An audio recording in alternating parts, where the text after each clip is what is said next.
Hi everyone. So yes, those of you who've just joined, my name is Jack. I'm the Cities Program Coordinator and Moderator for this webinar.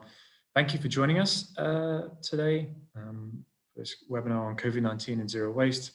We are just going to wait 1 or 2 more minutes for those still to join us, and then we'll get started. So as I mentioned before, please feel free to introduce yourself in the chat. And yeah, we will get going in approximately 1 minute's time.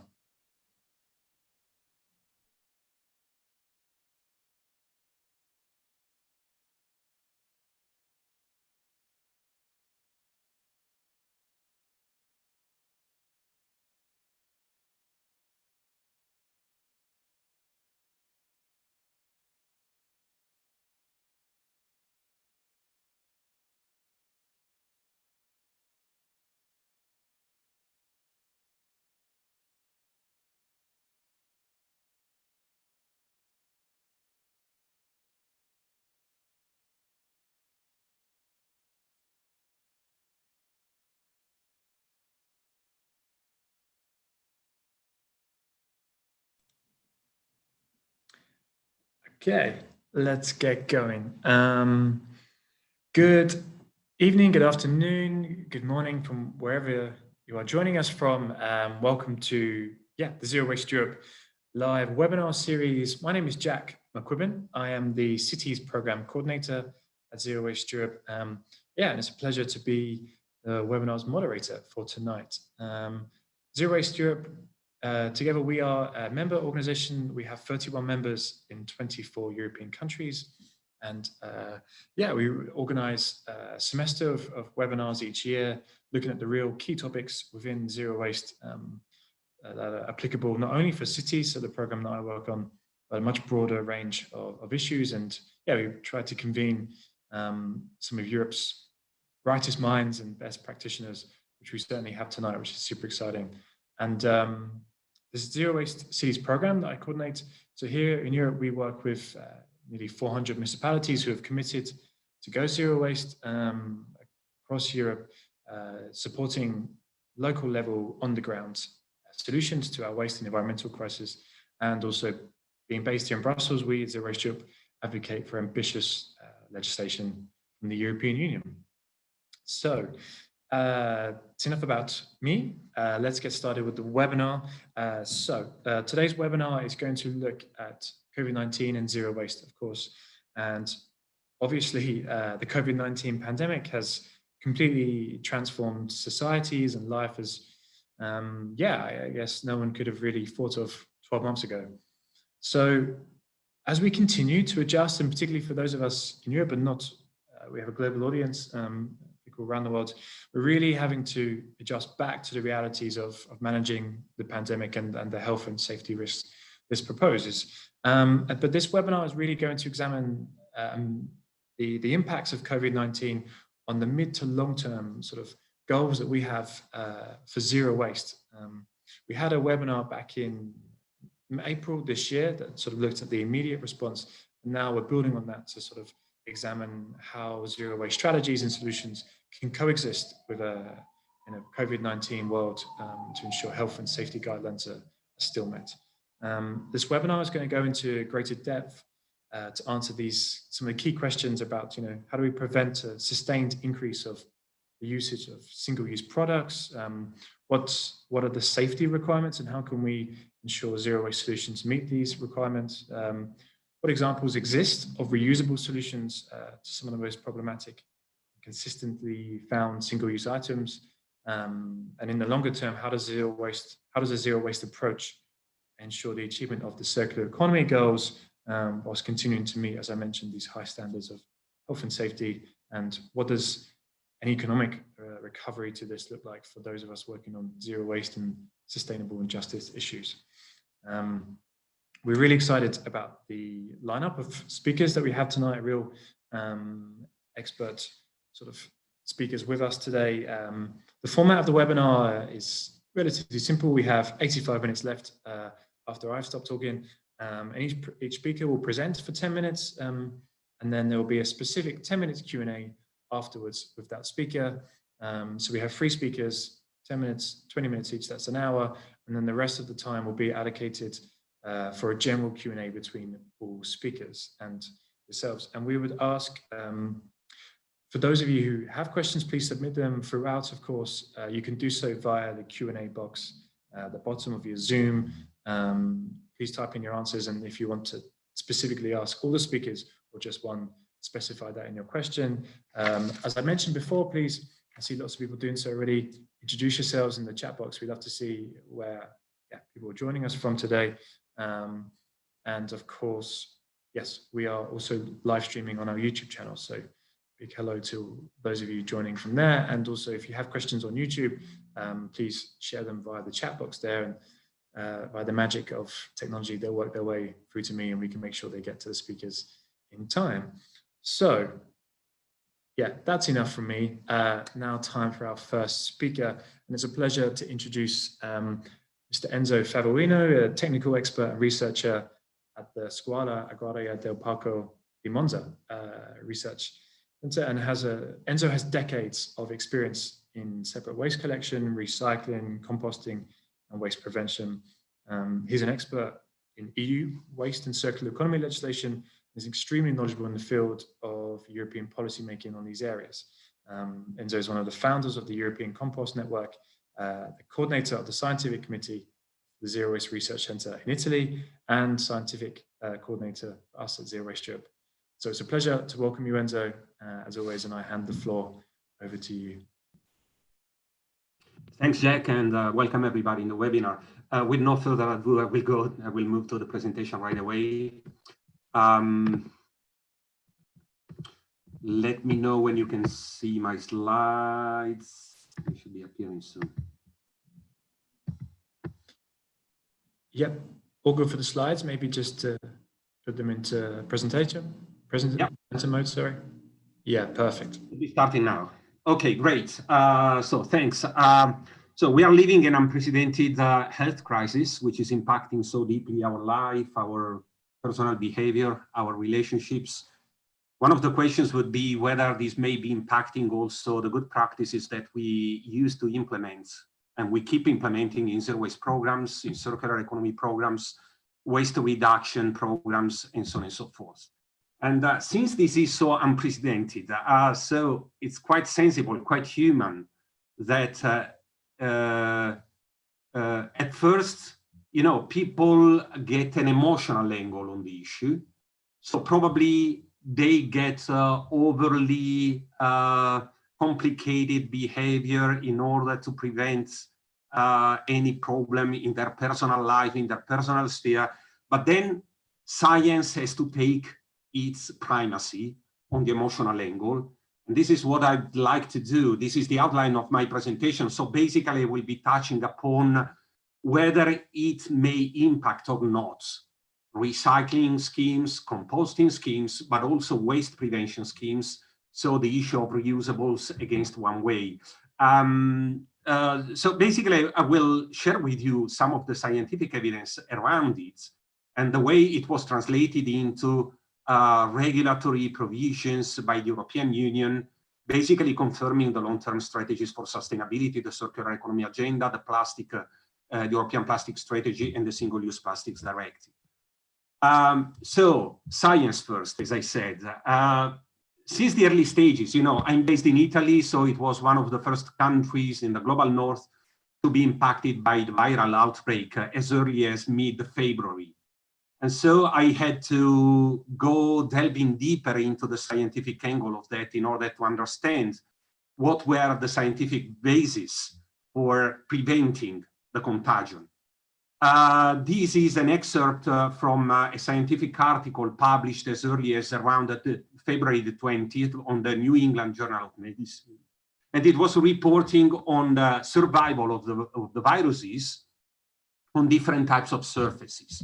Basically, to sum up the conclusions, they were showing that the viral load may survive up to 24 hours on cardboard, 24 hours on metals, stainless steel in this case, and 72 hours on plastics. Now, for the moment, let's forget about plastics. We will go back to the evidence when discussing reusables against one way. But for the moment, we have to say, yeah, there may be a survival time on different surfaces, But after 72 hours, 3 days, basically the viral load is inactivated.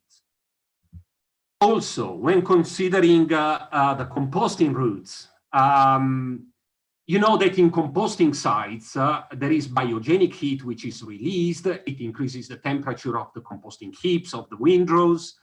And basically, composting sites have long been used to tackling what we consider to be biological hazards, biological risks. They have to sanitize biowaste from microorganisms which are much more resistant than viruses to high temperatures.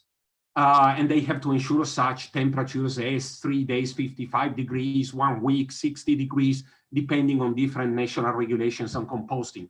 But we know that after a few minutes at such temperatures, the viruses get totally inactivated, because the viruses are very strong as long as they are into the hosting organism, the human body, in the case of SARS-CoV-2, which is the viral agent of COVID-19. But once they are up there in a not so hospital environment, such as a composting heap, they are much weaker. So a first round of conclusion would be composting of organics is a safe route. The process ordinarily required to ensure sanitization from microbes, microorganisms, fungi, and so on and so forth, is also sufficient in order to inactivate the viruses. Enough so that normally composting is considered also to deal with virus-affected carcasses from animals after viral outbreaks. Instead of sending them to an incinerator or a landfill site, they may be composted in order to get some soil improvements. And composting ensures full sanitization of such organic materials. Packaging waste is safe to be handled even at those recycling sites, that include some manipulation of the materials after a temporary storage. But also, when it comes to residual waste management, there's no need for incinerators, because also biological stabilization, which is a composting-like process, it's not suitable to produce clean materials for any agricultural application, but biological stabilization may ensure full sanitization of the materials before landfilling. Let's move on. This is a very good survey, which was done by ACR Plus. I think we have got Paolo Marengo, who is the ACR Plus officer, supervising, monitoring the adaptation of different waste management systems from across European countries to the COVID crisis. And in some respect, there was a reduction in the services that the waste contractors have provided to households, to businesses, to offices, and so on and so forth. But this is just because they had to deal with the decreased workforce. And therefore, they basically put on hold, stopped the non-essential services. But if we consider the long-term trajectory, let's put everything on the timeline. And so now we are in 2020, fighting with this awful guy, the coronavirus. We know that the long-term strategies have got a much longer timeline. For instance, Europe has got the circular economy agenda with the long-term material recovery target set at 2035, 65% net material recovery, including composting and recycling. Also, we have got closer closer deadlines, such as the obligation on separate collection of food scraps by 2024. Now, we are looking forward to the vaccine to be ready, available, and possible for everybody.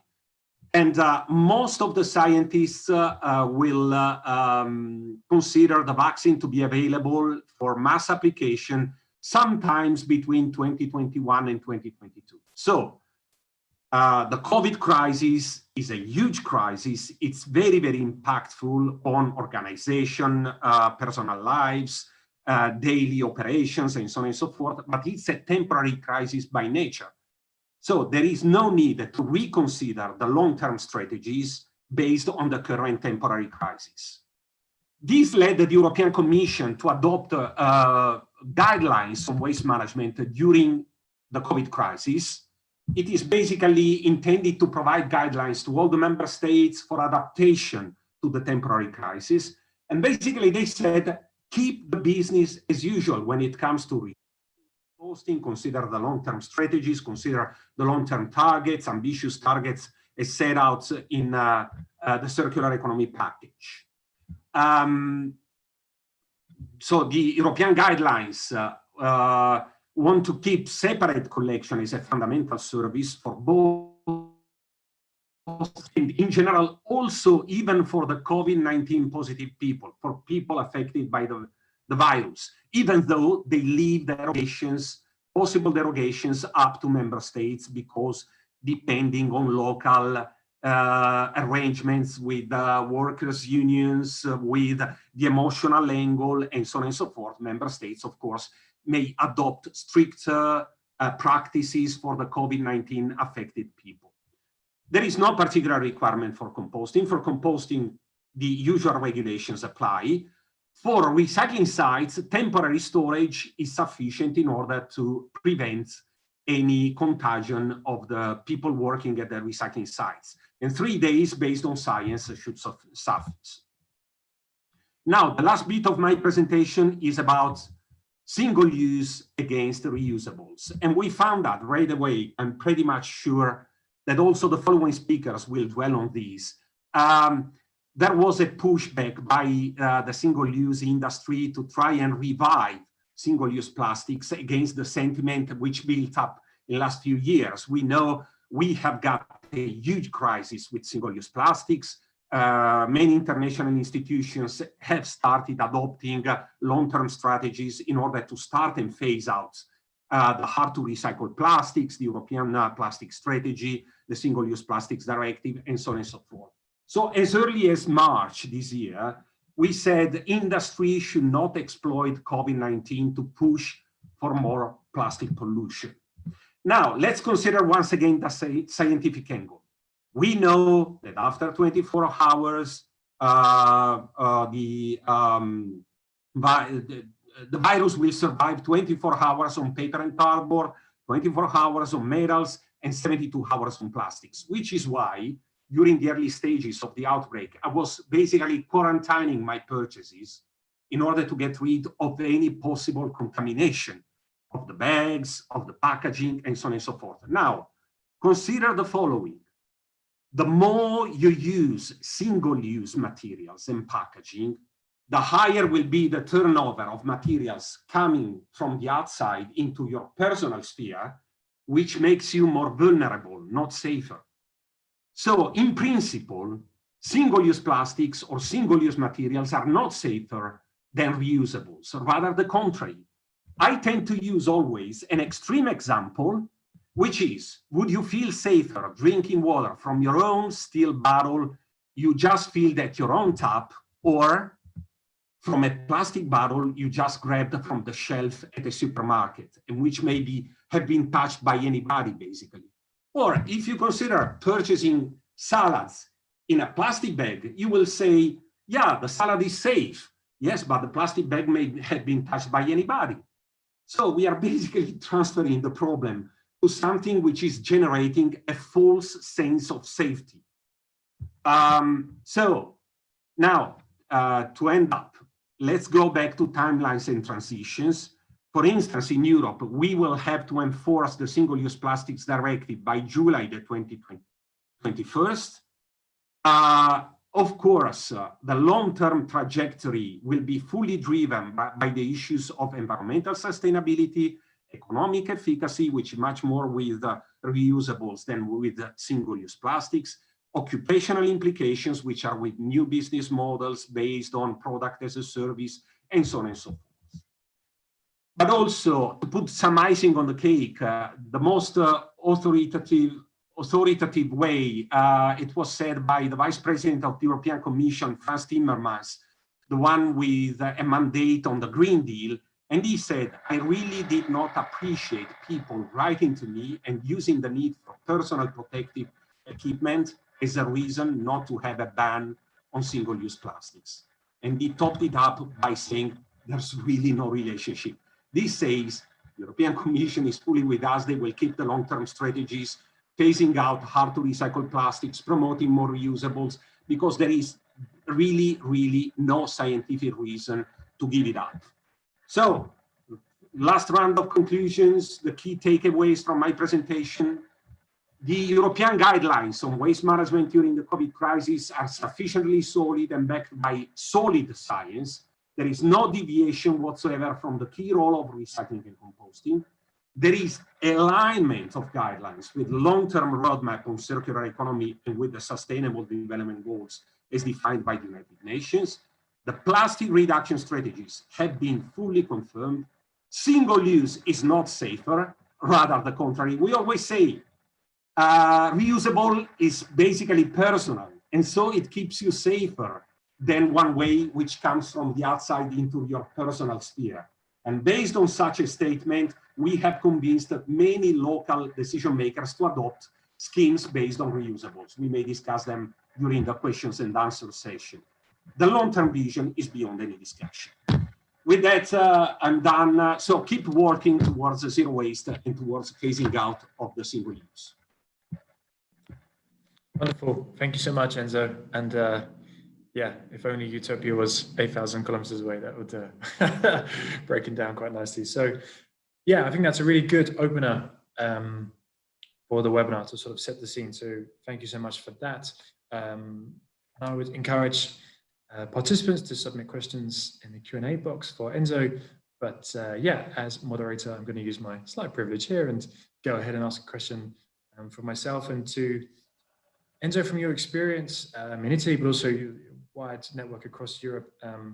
You mentioned that many sort of local municipalities adapted their waste management systems during the first, perhaps, lockdown to sort of, we saw in some cases separate collection was stopped or reduced, sort of organics collection in particular. Are you seeing, do you know of a similar sort of reaction for the second time around, or would you say people have learned the lesson and there's a greater awareness that the separate collection and recycling is completely compatible with the health and safety requirements? In very limited cases, that was the case. Typically, the services they tend to suspend are very specific services, such as collection of bulky waste or something like that, because they are running short of workforce in that respect. Or also, if you consider the civic amenity sites, at the civic amenity sites, on account of the safety measures, the safety procedures, it's much more time taking to go there and deliver your waste. And so basically they say, whatever you may keep at home, which is not organics, because organics are stinky. So I would be surprised that some local authorities which were running organic schemes before did stop there.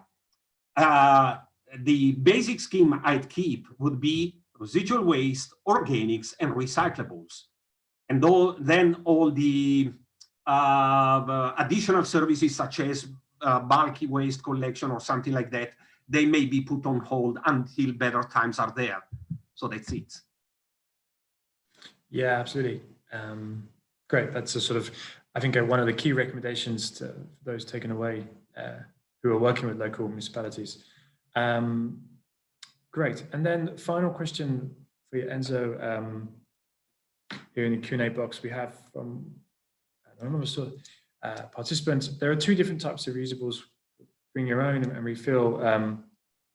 The other is industry-led, sort of reusing for bottles and beverages. And then the question is, how has the COVID-19 impacted the latter, so the industry-led reuse for bottles? I wonder if you could answer that, perhaps. Spot on. That's a great question. Well, basically, the paradox is that the COVID-19 may actually impact the shops, because with bring your own strategies, in principle, in theory, you may take the contagion from outside to the inner part of the shop. But we just started a scheme based on bring your own at supermarkets with big brands of supermarkets over here in Italy. And basically, we codified the safety measures, just saying, okay, as long as the internal part of the Tupperware container, the reusable container for fresh products such as hand cuts, meat, dairy products is concerned, we fully trust the customer because, you know, it's his safety. So we just have to check whether it's dirty, it's stinky, the container, I mean. But if it's not neither dirty nor stinky, okay, we assume it was fully cleaned and sanitized. The only problem may be the external surface of the Tupperware. So we just told the employees at the supermarkets, you know, we had to make agreements with the health authorities in order to qualify that as a transitional solution during the COVID crisis, but it is a transitional solution. Just sanitize quickly the external part of the container before putting it on your shelf or on the scale before weighing it up. But with that, you can get away with that. So simple as it is. Absolutely. Thank you, Sam. We'll touch more of that, I'm sure, in Rebecca's and Steph's presentation. Finally, I know we're slightly overdue, but one more question for you, Enzo. We had a great one from Anna in the chat box about Portugal, the situation in Portugal, and then finalizing the new waste plan there nationally for 2030. And there were originally plans for reuse targets at approximately 30%. Apparently, these have been negotiated for months. And then, Anna, last week, the government gave into pressure by industry on COVID and eliminated targets and added a clause for self-regulation by industry. So therefore, the pressure has worked. And I think the question is about, will targets for reusables be pushed at the EU level, do you know? So Portugal will have to follow. And I think, yeah, this is particularly relevant, Enzo, because I know you're speaking at a national zero waste Portuguese conference on Thursday morning as well. So right. Maybe in 1 or 2 minutes, if you can. Yeah, sure. First of all, this makes my day. Very good news from Portugal. And I know Portugal never disappoints you. That's great. But you know, you may remember the slides I was sharing with you about the timelines and the transitions. You know, in a couple of years, the COVID crisis will be over. So what's the use of reconsidering the long-term trajectories and strategies on account of the temporary crisis? If I can make a similar remark, you know, many are proposing incineration in order to get safer management of residual waste. But once the incinerator, if you plan building an incinerator now, the incinerator will be there in 5 to 7 years. So the incinerator will be there when there will be no need anymore for an incinerator. And in any case, as I have already shown you, biological ensures a similar level of sanitization as incineration, as thermal treatment. But, you know, this is totally nonsense to say we have to reconsider the reuse strategies because there is the COVID crisis. In the meantime, while we are paving the way to reusing strategies, which means promoting new business models, better organization, logistics, and so on and so forth, the COVID crisis will be not there anymore. So what's the use of discussing it once again? I mean, the timelines were there, and I will be happy to share the slides with you so you can use it in your local debates. Perfect. Thank you, Enzo. And yeah, your slides will actually be on the Zero Waste Cities website under the Academy section with the other speakers as well. So yes, it'll be free to access. Thank you very much, Enzo. So now we'll move on to our second speaker, Rebecca Burgess, who is the CEO at City2C. And I must say the CEO is spelled S-E-A-E-O. So hats off to the pun there. And Rebecca is the CEO of City2C, which is an award-winning not-for-profit organization campaigning to stop plastic pollution at its source. Their award-winning campaigns tackle the single-use plastic items most commonly found on beaches and in rivers and oceans.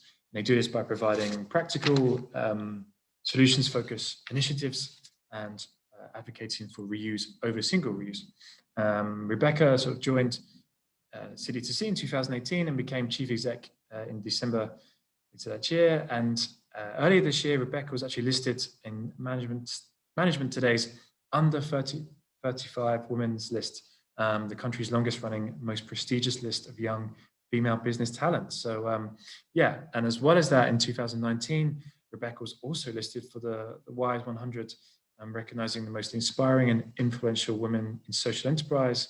and mission-driven business. So, Rebecca, we're very excited and privileged to have you speak with us today about your work at City2C. So yeah, without further ado, I hand over to you, sir.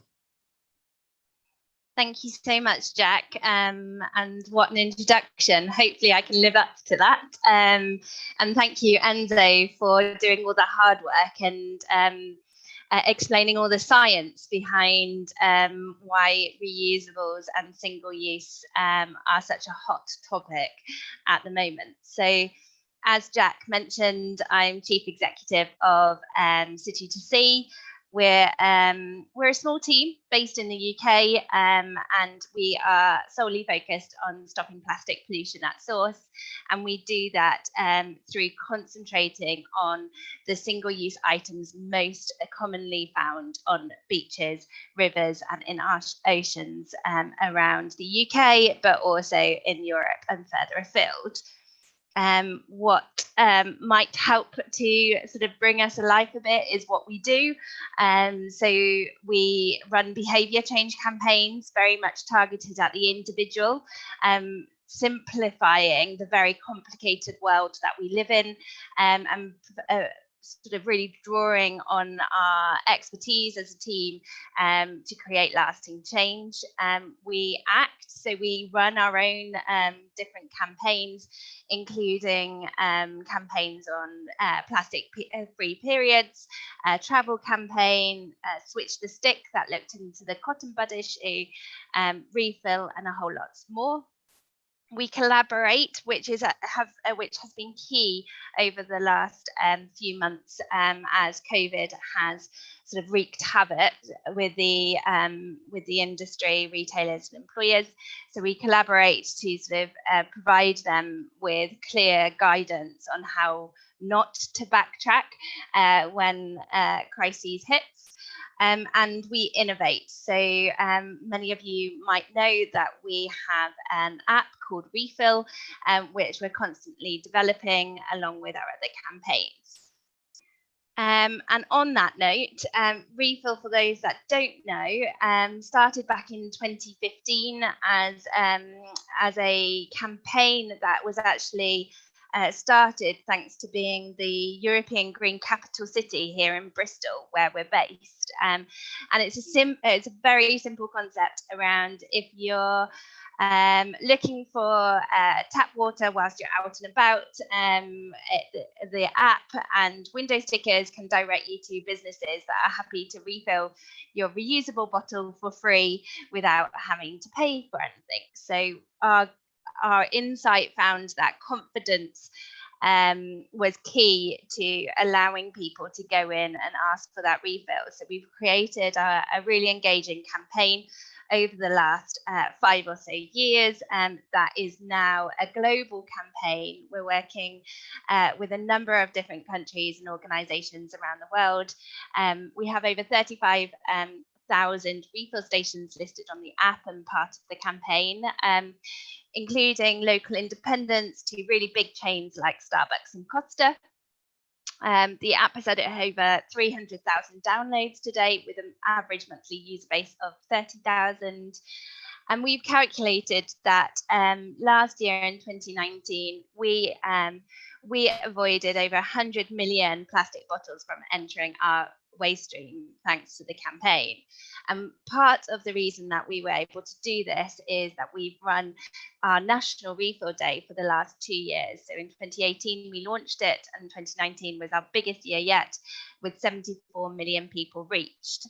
Unfortunately, COVID meant that we didn't run it in 2020, but that hasn't stopped us, as we are going to go worldwide for 2021. So please look out for more information on that.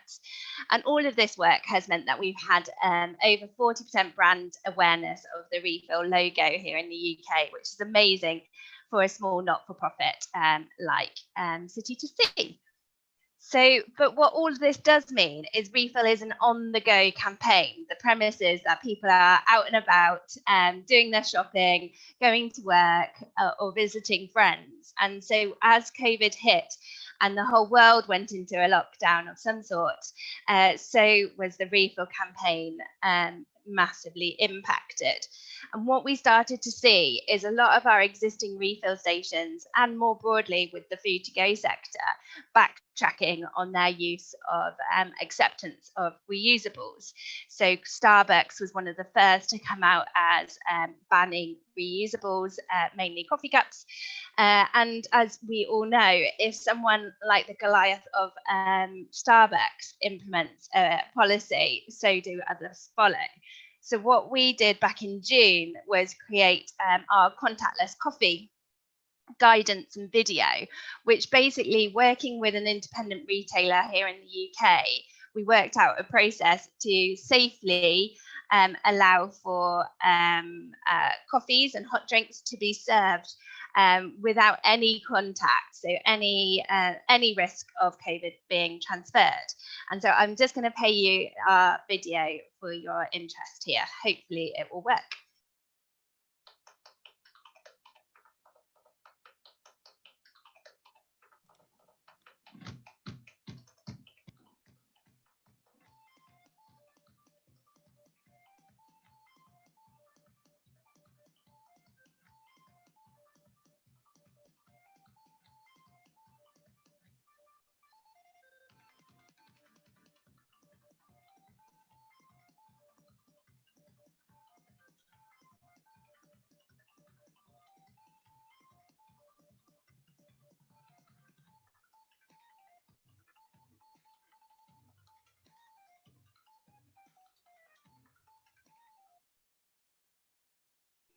So hopefully you all at least saw that. You might not have been able to hear it. So if not, please do check it out on our website. There's a hyperlink down at the bottom there for you to see. And what that taught us was that actually we were targeting our attention on a lot of the big chains like Starbucks and Costa. And what that we desperately needed was to reach a whole range of organizations of different sizes. And what we found is that people have really responded to having simple, practical advice to deal with and to implement during the pandemic. And through our campaigning, both Costa and Starbucks here in the UK reversed their decision. And so within a matter of, I think it was a month, they were back to using reusables again, which is amazing. But we didn't stop there. So we also launched a petition to the public to challenge retailers to get reusables back on the menu.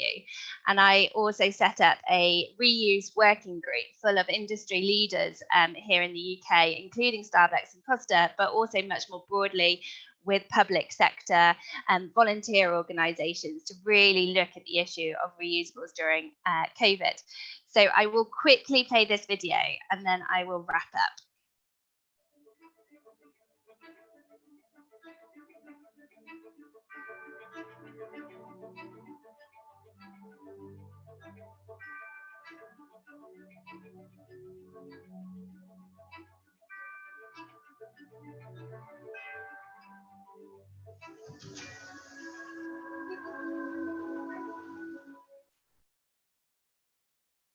So thanks to working with over 20 different NGOs and organisations around the world, the petition has been signed over 20,000 times, I believe. And obviously, we're continuing to put pressure on the industry to act. And part of that is our recently launched Food to Go report, looking at single-use packaging within the top 20 outlets here in the UK. But it also provides a really clear roadmap for any business offering food to go to reduce their packaging. So if you haven't had a read, I promise it's really engaging and it's got beautiful pictures in it. So it's not like a traditional report that you might have read. So take a look at that. And finally, if none of you saw, we extended the refill app. So originally it was just a drinking water campaign, and now it is a place to connect you with places to eat, drink and shop without the packaging. So making zero waste living easy for everyone. And what that means is that you can now use the app to find all of these locations. So yes, bottled water refills, yes, water fountains, but also coffee on the move, lunch on the go, and plastic-free shopping. So we really want this app to be the go-to place for people who want to use reusables but don't know where to go, can quickly and easily find that. So if you haven't downloaded it, please do, or add your own refill stations. It's very simple to do. And that's it from me. So looking forward to your questions. Amazing. Thank you so much, Rebecca. That's yeah, a really interesting sort of summary of your work. City to see you doing as well, and I think it's fantastic. And yes, I would encourage participants to or attendees to submit questions to the Q&A box as normal. And there's one come in specifically about the app, whether it's in the UK only or is it globally. And maybe Rebecca, you could use this to bit more detail about the expansion plans for Refill, which is super exciting. Yeah, absolutely. So no, the app is global now. So it has actually been translated in, I think, 10 different languages, which is really exciting for us. And our plans are very much to continue to build on that momentum for the months ahead. So we are already working with NGOs in various different countries around the world, from as far as Australia to South America to Japan and closer to home in Europe.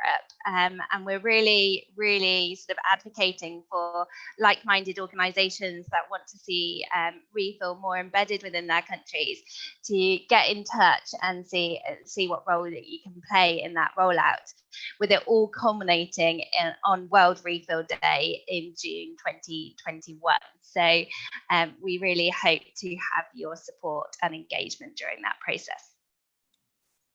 Yeah, definitely. That's yeah, super exciting, as I said, and I would recommend for those tuning in to use the some of the resources and the links that have been shared in the chat box to find out more information and to sign up. Rebecca, a question you mentioned about how quickly Starbucks and Costa, when your discussions switch back to reusables, when you're in these meetings with large businesses, what are their reasons for not continuing and maintaining reusables? I don't know, is it the threat to profits, or are there, what are the main sort of reasons that you're facing when you're in these discussions? Yeah, well, reassuringly, it normally is to do with the change in policies that outlet has had to communicate with regards to COVID, rather than a backtrack on their environmental commitments. But what we've found is that the environment is the first to suffer when sort of panic hits. And the fact that Enzo so eloquently showed that there was no scientific evidence to choose single use over reuse, and yet the whole industry made the decision to backtrack away from accepting reusables. So whilst we've been really understanding and sort of a critical friend, but also a trusted peer through this process, it's been quite a challenging one to both balance sort of the evidence-based approach, but also the understanding that these organizations and businesses are really struggling. Their profits are down, they're furloughing their staff, they're introducing new policies left, right and centre. Their employees are massively concerned about how to get to work, let alone a different policy and a process to serve a customer. So I think that's why it's been really good to see the second wave that we've had in the UK, and I'm sure others have experienced. There's not been further backtracking. They've now sort of established the process. They've now understood the rationale and have continued to allow reusables going forward. What we just need to do is get the message out there, get the guidance out there, and make sure all of those millions of independent coffee shop owners also see this guidance, because at the moment they're led by fear, not facts. Yeah, that's a really good sort of positive point to end on there about current reality, the second wave. Final question for you, Rebecca, actually, then we'll move on to Steve, our third speaker. But a question from Zaglina about the food to go report that you've been doing, and maybe you could share a bit more information or detail about that, because it sounds really exciting, and specific questions about how the food delivery providers have responded to your initiative so far.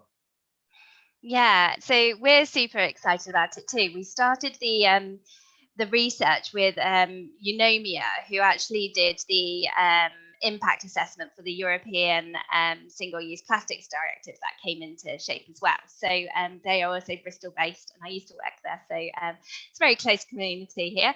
And we started it over a year ago, so pre-COVID, and we were just about to launch it in March, and then COVID hit. So we took a step back and we reviewed the impact on the sector and had to make adjustments to the report. And like our values, and sort of like I've explained already, City2C very much prides itself on a balanced approach, and that's why we decided to not share openly the league table of the top 20 and how they've performed, and instead are working on engaging with them behind closed doors, so that when we rerun it in year 2 and share publicly the league table, we can actually say we worked with X, Y, and Z, and this is the progress, or this is sort of the issue that we're facing with these companies. And we have had engagement already. So we only launched it a few days ago at the end of last week, and there's already a number of meetings in my diary, which I'm really pleased to see, and some really positive feedback about our approach with the report. It's full of useful case studies, it's got a roadmap, it's full of targets and timelines, and just celebrates the positive as well as obviously what more can be done. Nice, thank you very much, Rebecca. Yeah, and again, the link to the campaign is just in the chat box there, so we encourage those of you to join to click on that after the webinar. Right, thanks very much, Rebecca. So now moving on to our third and final speaker, Steve Wilson, who is the co-director of the Peak Plastic Foundation. So Steve, we've got a long introduction here for you, but it's all worthy. So yeah, I hope you don't mind. But Steve is an award-winning activist, filmmaker, and educator working the nexus of marine conservation, plastic pollution, petrochemical production, and human rights. After completing 35,000 nautical miles sailing the world to study marine plastic pollution, Steve then co-authored the first ever global estimate of the abundance of plastics in all major 5 oceans in a peer-reviewed journal. Steve is a frequent speaker on the issue of plastic pollution. His work has been met with critical acclaim, winning actually a United Nations Ocean Hero Award. He's also the co-founder of the Break Free from Plastic global movement, now comprises over 1,800 NGOs around the world working in solidarity to end plastic pollution. Well, Steve also writes on plastic issues for various publications and has been profiled in dozens of media outlets, including the New York Times. And last but not least, he has very recently produced his first feature-length documentary, The Story of Plastic, which has earned several awards on the film festival circuit. So Steve, yes, quite an introduction. We're extremely thrilled and privileged you could join us today. Good morning to you from the west coast of the US. So yeah, I'll hand over to you, Steve. Well, thanks so much, Jack. It's really great to be here. Yeah, that was a long introduction. It makes me embarrassed every time I hear it. But I'm a big fan of your other speakers too here. So happy to see Enzo and Rebecca.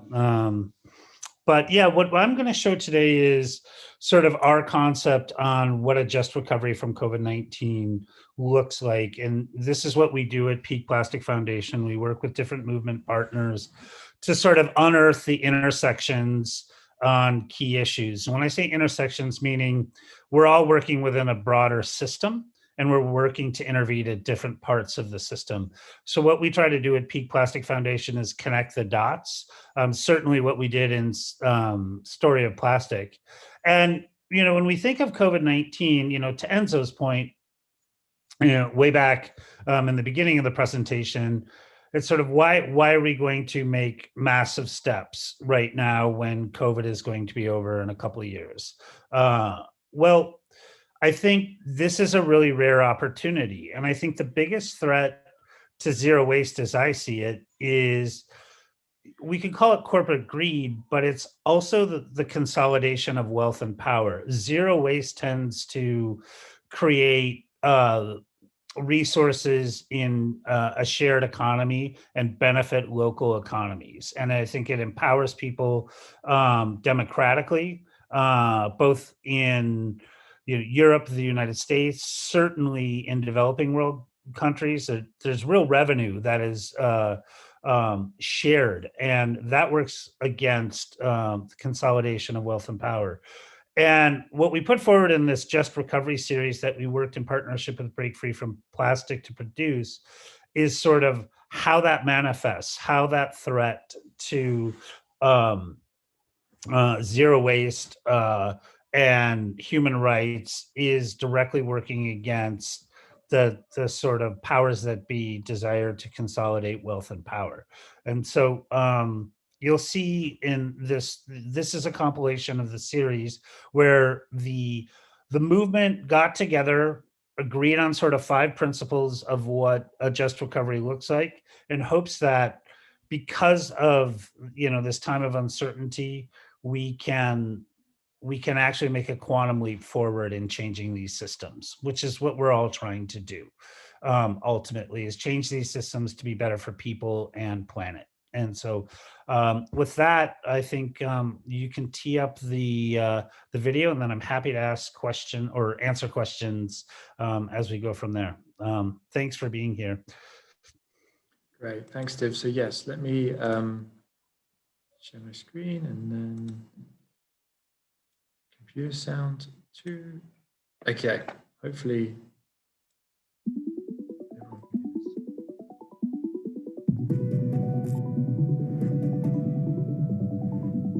At this moment in history, the world is waking up to how interconnected and reliant on one another we truly are. While the COVID-19 crisis has laid bare widespread injustices in all facets of society, we have the opportunity and a responsibility to align in solidarity for a better future. Break Free from Plastic members from all over the world have worked out principles for a just recovery to demonstrate our demands and expectations for the world we want to live in.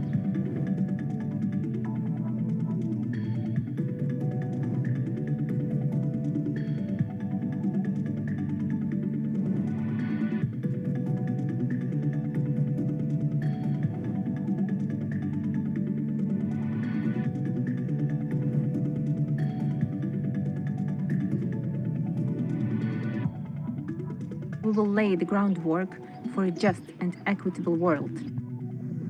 The future is not disposable, and neither are we.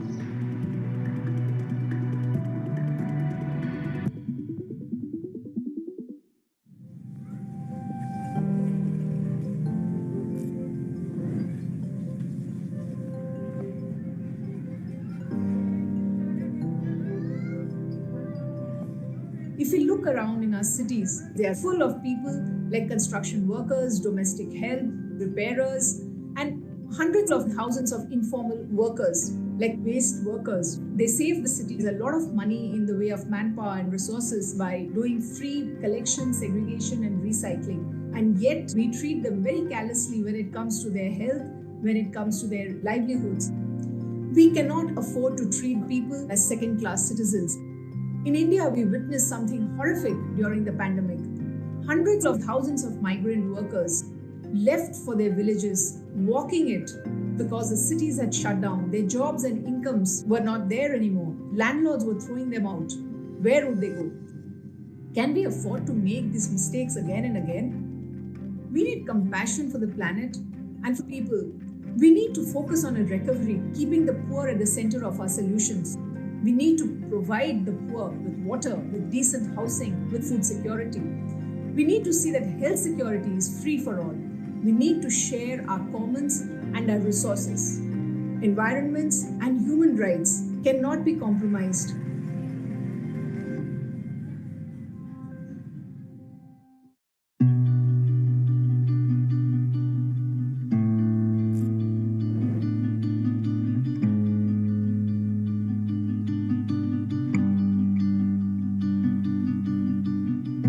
Houston is the second largest petrochemical complex in the world. One of my family members was recently diagnosed with cancer, and I know a lot of Ben's Line community members can relate to me because they also have family members that have cancer. And it does make me mad because I think about my relatives and the ones that I have lost, and how if they had better avenues, they would probably still be here with us. The industry write this narrative of them being a positive contributor to the community, and no one really talks about those negative health effects that they create. Why should we deprioritize and divest from extractive industry? It's because they're cutting our lifespan, and it's not right. We're saving other companies. I think the oil industry is one of the top on the list. It's crazy that massive amounts of dollars are being directly invested into industry and not into community. The community is really not the priority of the government. There's a lot of community members here that don't have the means to survive, especially right now during COVID, and local-owned businesses that are having to close their doors forever. We're always just so focused on survival mode and making it to the next day that we can't begin to focus on even investing in ourselves or our youth. So that chain needs to be broken, and it starts through community investments. We need to transition the workforce towards sustainable economies and provide free training programs, but also make sure that we're investing in our cultures and those natural systems that don't necessarily always revolve around an economy. We need to start investing in community resiliency, not in corporate interests.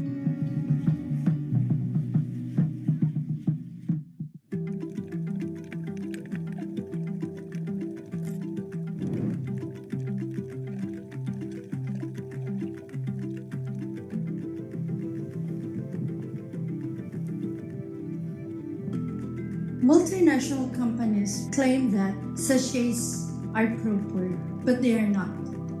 We had a system that worked. For example, if in the past, all I could afford was cooking oil for one frying, all I needed to do was go to the nearest sari-sari or neighborhood store, and they would just pour it into my own container. That's it, no problem. I don't think there's a country in the world that has truly sustainably managed single-use plastics. They cannot be managed. They mostly cannot be recycled, and they cannot be composted. Countries either just incinerate them, landfill them, or send them to poorer countries like Indonesia, Malaysia, and the Philippines. The only way to solve the plastic waste crisis is to stop the production and use of single-use plastic and transition to refill and reuse systems. Corporations need to redesign their delivery systems to become more sustainable. Without single-use plastic in our waste streams, cities and communities will no longer have to deal with these problematic products, and waste will no longer be staying in the environment for many years. Our billions of taxes, which are used for the collection and transport of this waste, will finally be used for much-needed social services. We need systems that work for the people, not against them.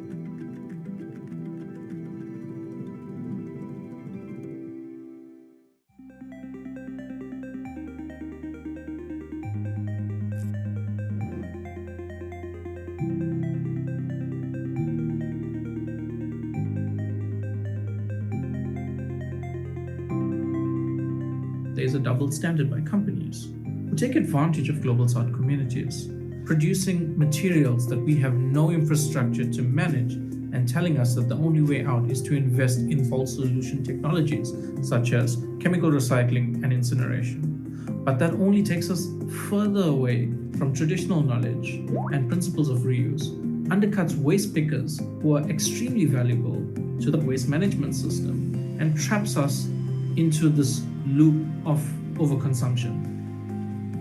This is unacceptable. Companies need to rethink and redesign their flawed single-use plastic packaging model, but this will never be a voluntary step. Therefore, we need our governments to step up and start to enforce existing laws the way Kenya and Rwanda have done. And we need to add new policies to completely phase out single-use plastic.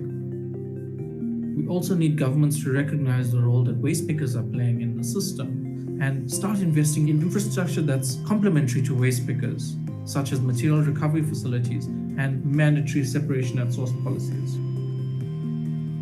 We need ambitious policy informed by credible third-party science.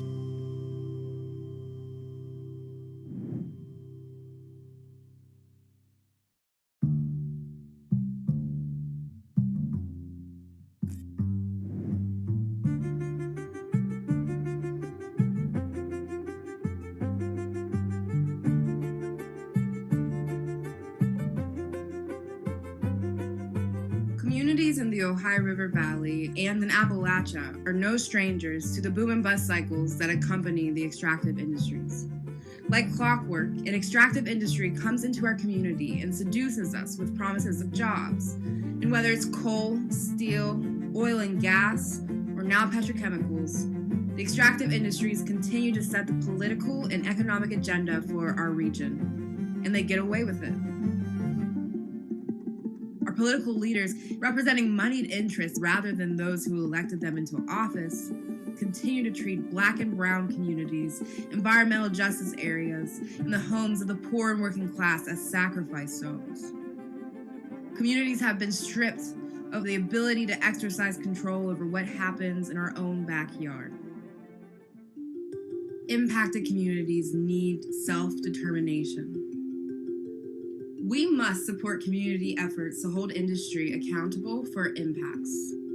Regulators must measure and monitor emissions and health impacts.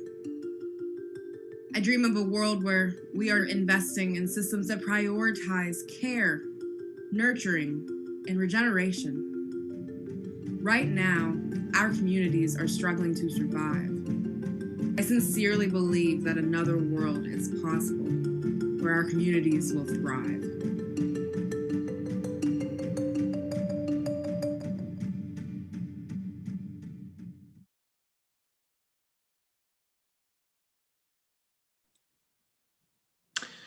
All right. Cool. Fantastic video there. So Steve, thank you for sharing that and obviously for producing such great content. So Steve, a quick question for you. What's the reaction been to the film so far? Once you've shared it with businesses or decision makers or groups around the world, how's it gone down so far? So far, it's been really good, and it's been the basis for some intersectional conversations with other movements like 350.org and some other sort of verticals in climate and people fighting fossil fuel extraction. I'm also heartened that it's been taken up by a few legislators in the United States. I think we're thankfully we are going to end a nightmare in the United States in about 9 weeks and 4 days. And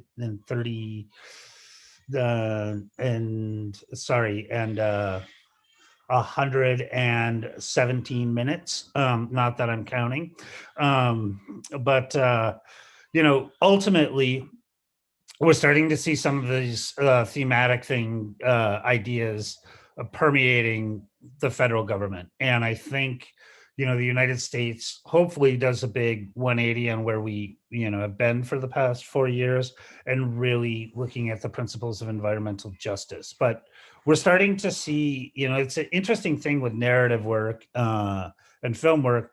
It's very difficult to determine your metrics super concretely, because what we're trying to do is infect consciousness, and how that permeates into the broader public is a little less different and less trackable than sort of a petition or a concrete sort of campaign tool. So ultimately, we're really pleased, and we're also really pleased that all the folks in the film really like it. I mean, that's where it gets tricky in producing this kind of stuff is, we have different lived experiences. My lived experience in the United States is more similar to a European, minus healthcare. But when you talk to developing world nations and their experience, and then frontline fence line communities around petrochem in the Gulf Coast or in the central interior of the United States, it's a different lived experience. So getting that right from a film perspective is difficult, but we're pleased that the movement is using it for their own purposes. Yeah, most definitely. I think that's hugely important and fantastic to hear. It's yeah, a great sort of, it captures the 5 different really great examples to include as well. So second question, Steve, and then we'll open the floor up to bring Enzo and Rebecca in.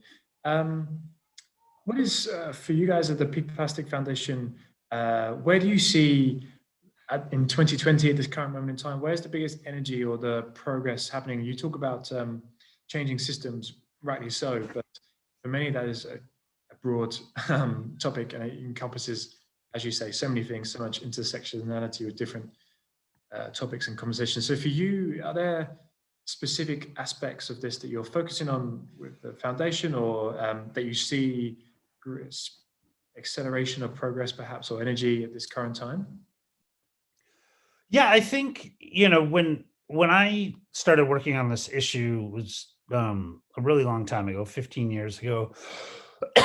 And at that time, you know, it was all an ocean perspective. We were talking about waste from a whale and dolphin perspective, and we weren't even really talking about human rights at that point. And so a lot of the energy in the movement has focused sort of on downstream effects of plastic once it becomes waste. Where there's a lot of energy right now, both in the United States and in Europe and in, you know, fossil fuel companies or fossil fuel regions that are extracting fossil fuels, is the effects upstream. And what does that mean for people and planet? And so we're starting to really enrich the conversation with environmental justice principles and affected communities. So I think this is helping understand, you know, the overall injustices downstream for importing countries of waste. We can also see upstream communities who are you know experiencing sort of the same human health issues, one from a disposal incineration part, one from an extraction and refining part. And I think a lot of the, you know, recovery that we're looking at is starting to focus more strategically on the economics of plastic writ large, which, you know, to be honest, it is a fake industry. Most of the feedstocks for plastic are produced in the United States.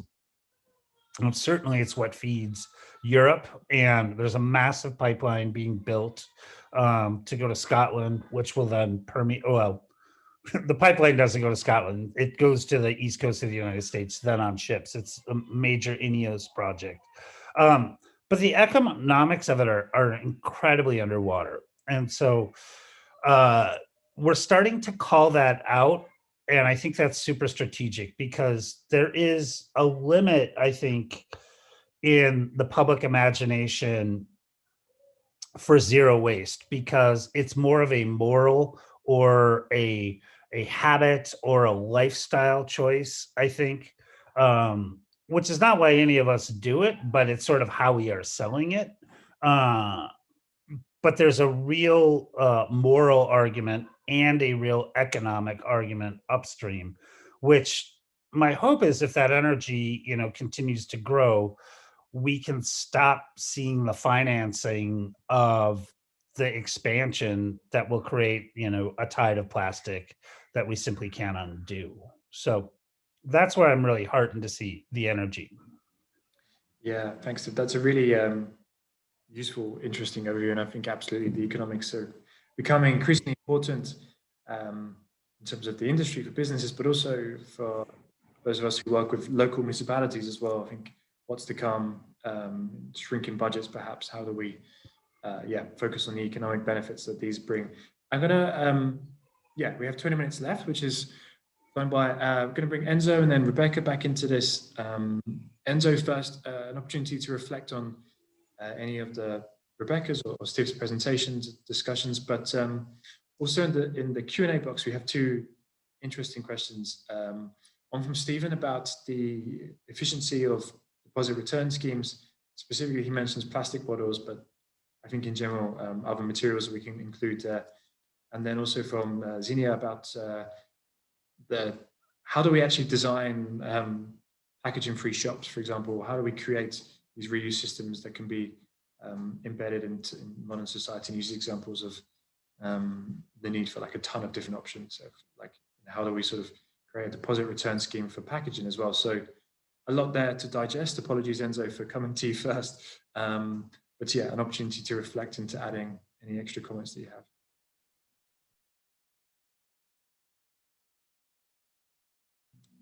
Oh, Enzo, sorry, I think you're on mute, my friend. First of all, I'd like to say that Steve's remarks are very, very worthwhile, and they would deserve a full discussion dedicated specifically to that. Of course, we are running short of time, but basically, I remind myself and I remind the audience that we say at Zero Waste Europe, we say that our key mission is to empower communities to rethink their relationship with the management of resources.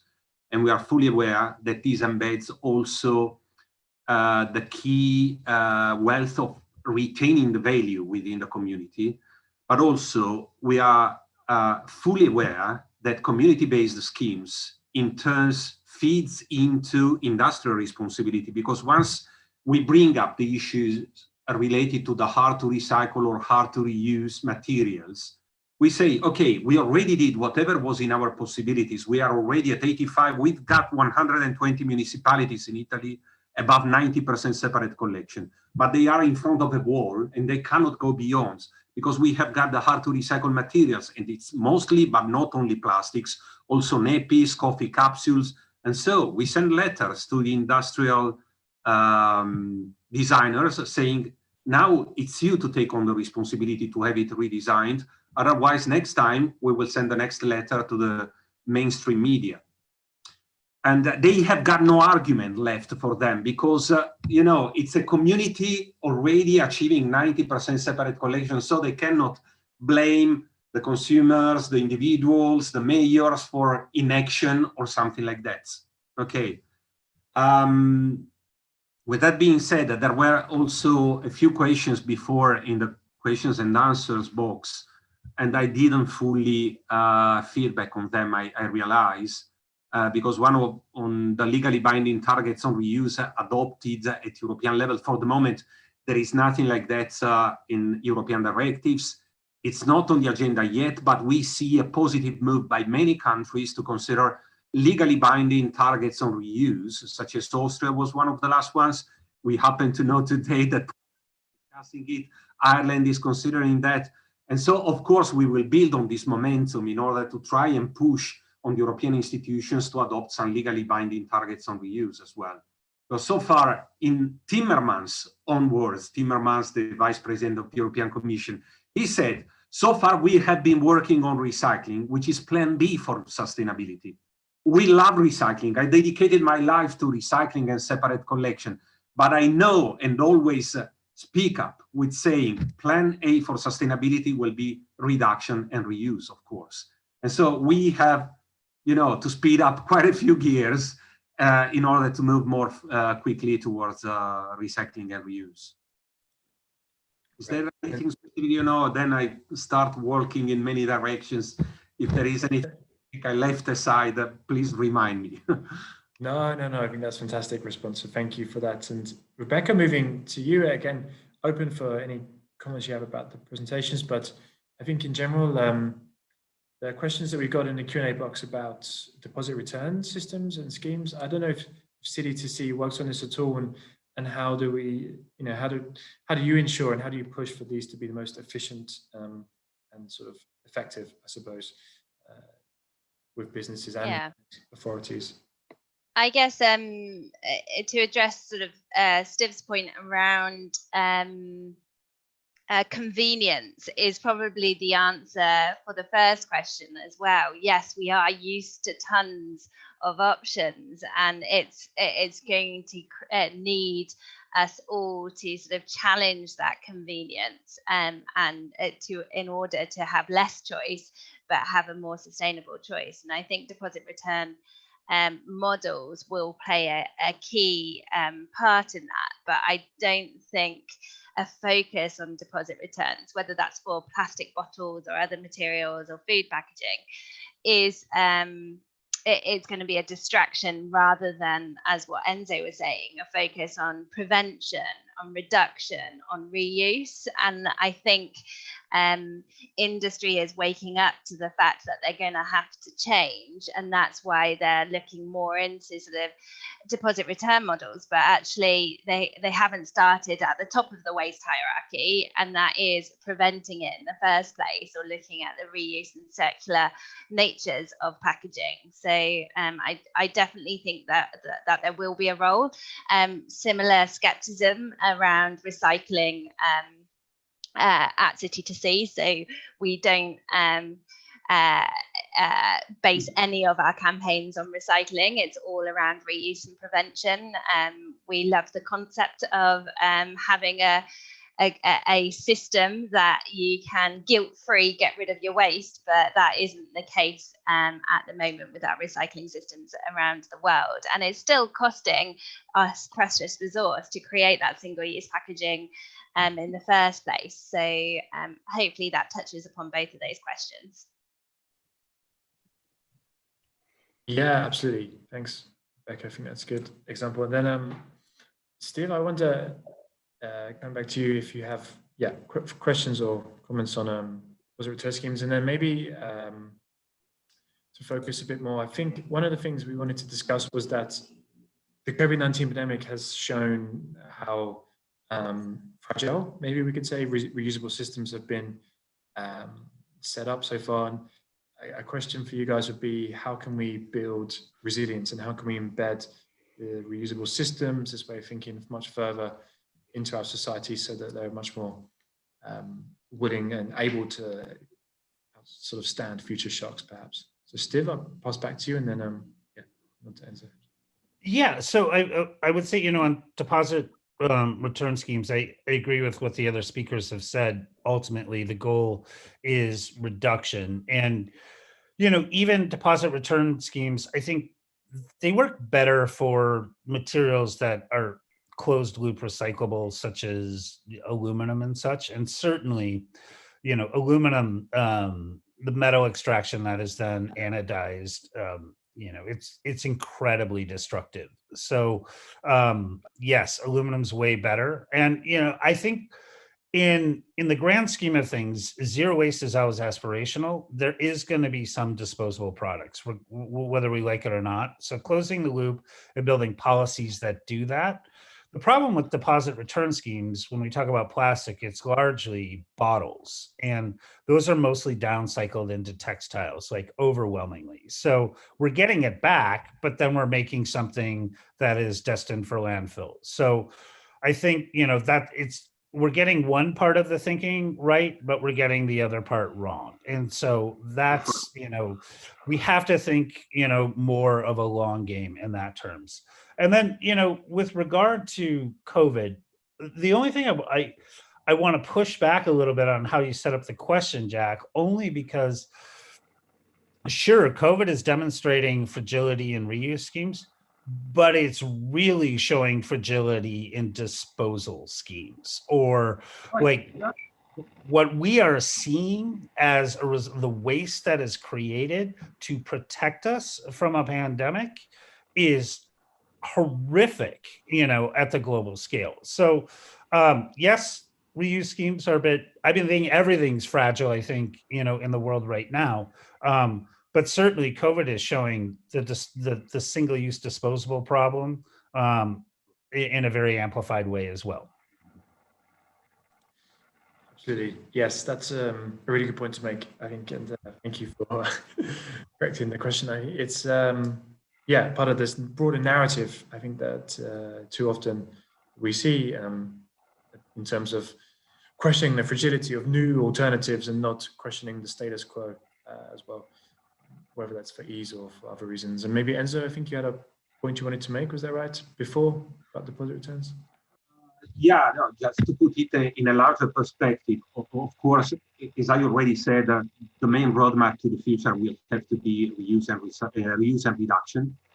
However, in our local zero waste schemes, since we like to be both directions, top-down, influencing policy making, promoting the European agenda on plastics in order to make it more circular, promoting the Single-Use Plastics Directive, but also bottom-up implementing schemes on the ground in order to show viability of the strategies, in order to walk the talk, so that when we are there in Brussels discussing different policies and strategies, and they challenge us saying, but would you consider that viable? Yes, we have got already municipalities which are walking the talk.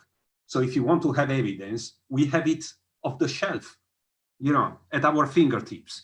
However, in our schemes, I think recycling, much as it is plan B for sustainability, still will have a role. We have to consider when it comes to plastics.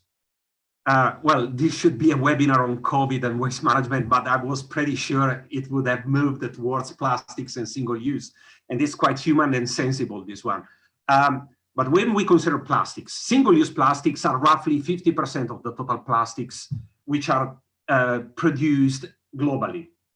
There's 50% of the plastics which are durable plastics. They are fully mobilized in our computers, in automotive, in our constructions, in furniture, and those are not so much prone to dispersing into the environment.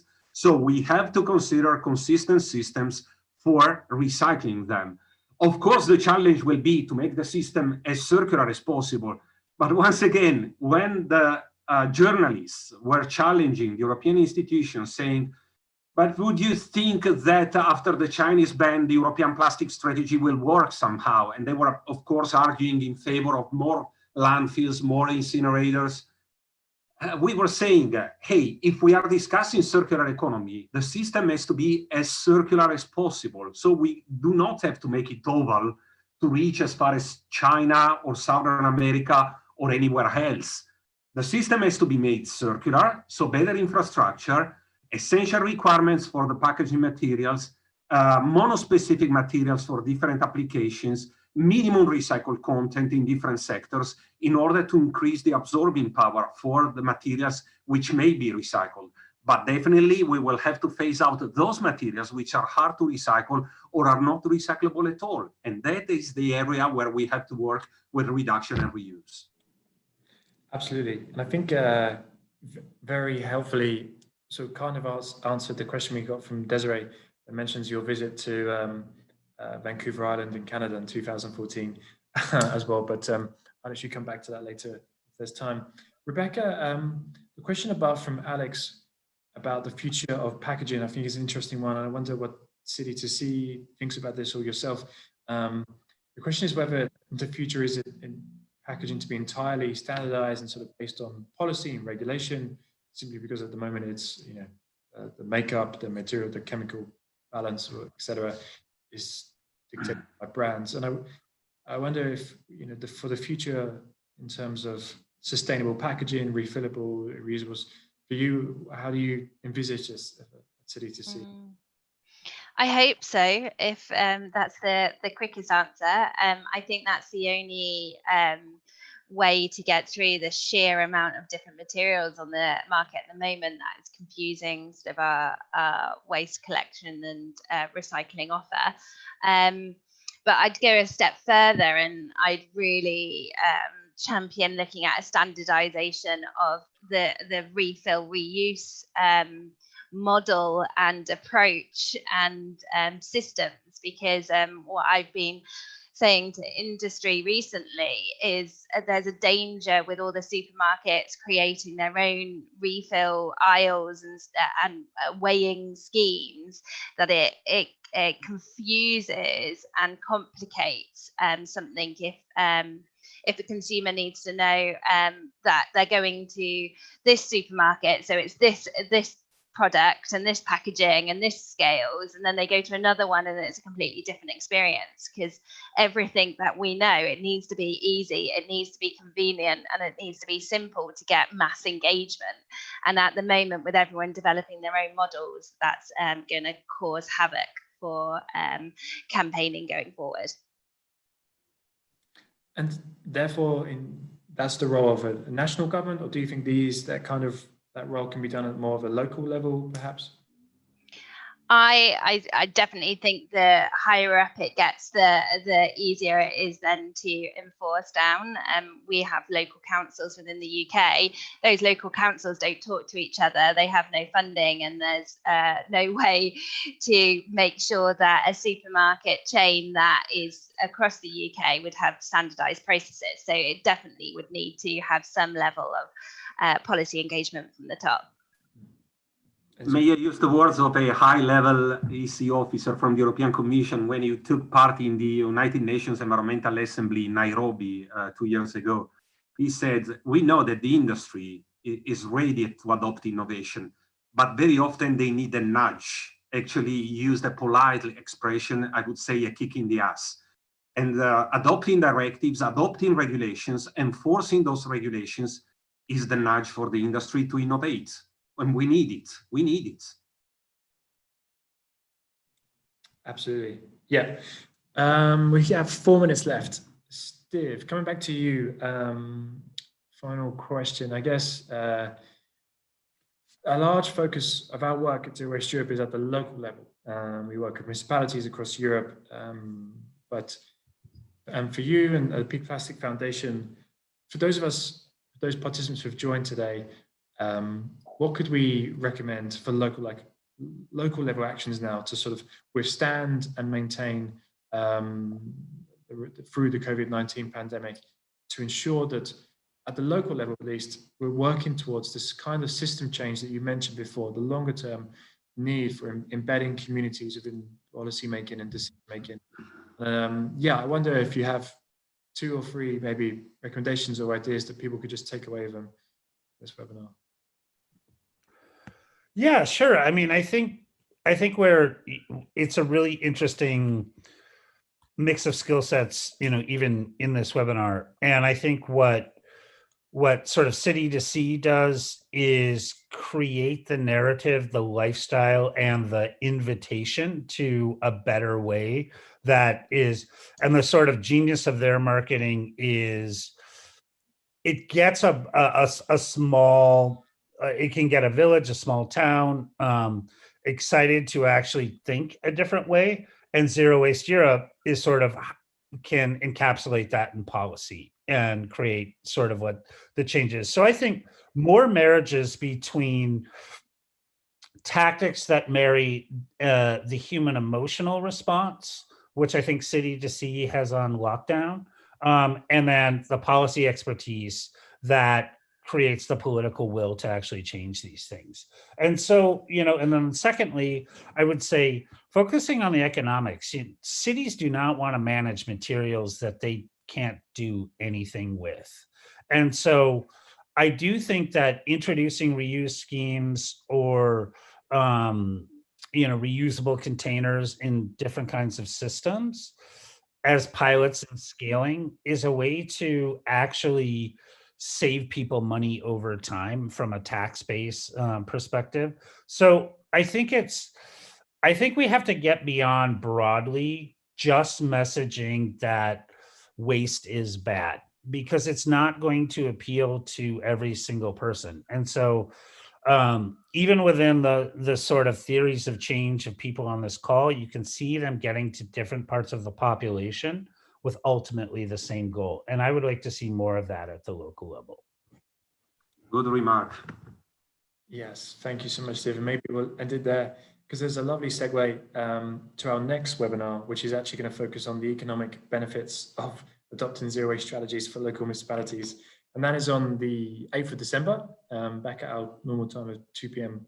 Central European. So do sign up for that. But just for this webinar, thank you so much to Enzo, Rebecca, and Steve for joining us, for giving up your time. It's been a thoroughly enjoyable and interesting conversation. I hope those of us who have joined today have also appreciated it. I'm sure they have, and I hope you have too. Yes, as I mentioned, you'll find presentations, the videos from speakers on our Zero Waste Academy webpage in the coming days, so do look out for those. They'll be free to download. And yeah, in the meantime, sign up for the Zero Waste Cities newsletter. That's where you get the latest information regarding all of our future webinars and other work. So yes, for now, I hope everyone has a nice evening or the rest of your day, and just a big thank you to our speakers again. And yeah, stay safe and take care, everyone. Thank you for joining.